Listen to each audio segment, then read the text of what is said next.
నువ్వు ఒక క్రైస్తవుడివి, నీకు దేవుడు దేవుడు, యేసు దేవుడు అని గుర్తు ఏమిటో తెలుసా? ఆదివారం రోజు ఏ క్రైస్తవుడైనా ఖచ్చితంగా చర్చిలో కూర్చుంటాడు. చాపట్లు కూడా స్తోత్రం చెప్తాను. ఇలాగ ఆదివారం రోజు చర్చికి వెళ్తున్నాడు అని అంటే ఇతడు క్రైస్తవుడు, ఇతడు దేవుడు దేవుడు.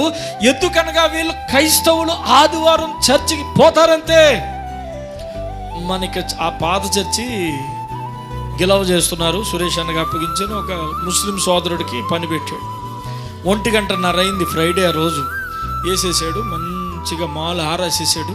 ఆరేసిన తర్వాత చెక్క పెట్టాలి, చెక్క పెట్టలేదు. బద్ద అలా పక్కన పెట్టేసి చేతులు కడుక్కుని పోతున్నాడు. పక్కనే ఎలాగ పోతాడు తమ్ముడు అని చెప్పేసి నేనే వేసుకుని కూర్చున్నాను.